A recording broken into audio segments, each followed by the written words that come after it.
Welcome back to another thrilling episode of Author Biographies.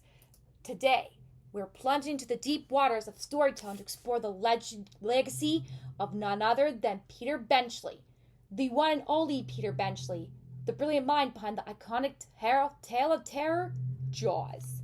If you're ever a fan of Jaws or even found yourself wondering about the creator of the shark that keeps us all out of the water, stay tuned.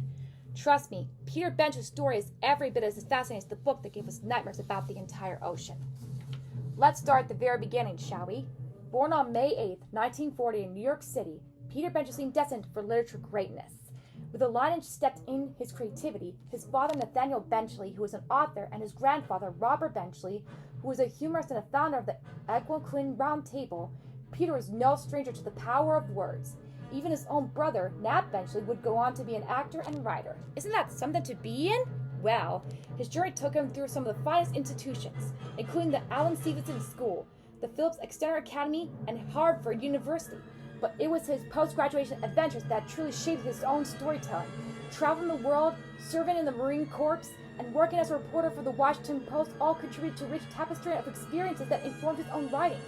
And then, fate struck for him. While he was dining at the inn in Nantucket, Peter Benchley pitched two bold ideas to the publishers: a nonfiction book about pirates and a novel about a man-eating shark terrorizing a community. Inspired by the 1964 news report of a fisherman catching a massive 4,550-pound great white shark off the coast of Long Island, he dared to dream of Jaws. When the book was published in 1974, it became an instant phenomenon, remaining a bestseller for an astonishing 44 weeks. Isn't that something or what? But Jaws wasn't his only masterpiece. He penned other thrill novels like L.D.E. in 1976, The Island in 1979, and The Girl of the Sea of Cortez in 1982. And he didn't stop there at all. He was a founding board member of the Bermuda Underwater Exploration Institute, showing his commitment to understanding and preserving the oceanic world he wrote about. But sadly, though, Peter Benchley passed away in 2006 at the age of 65. But that doesn't mean he's gone.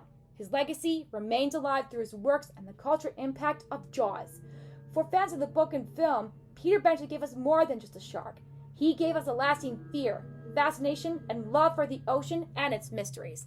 And if you're a fan of that Jaws movie, this year is its 50th anniversary. So why don't you celebrate its 50th anniversary by listening to the soundtrack and or watch the movie of Jaws. That's it for today's dive into the life of Peter Benchley. This is me, L.D.E, signing off for now, Pittsburgh. So stick around for the next episode, where we'll surface the story of another iconic author, who is the mastermind behind Jurassic Park and the Lost World, Michael Crichton. Until then, Pittsburgh, I want you to stay adventurous and keep loving those great stories. Catch you later, everybody. I'll see you next time. Peter Benchley, if I ever had the chance, maybe I would say you're very great at making stories. Thank you, Peter Benchley.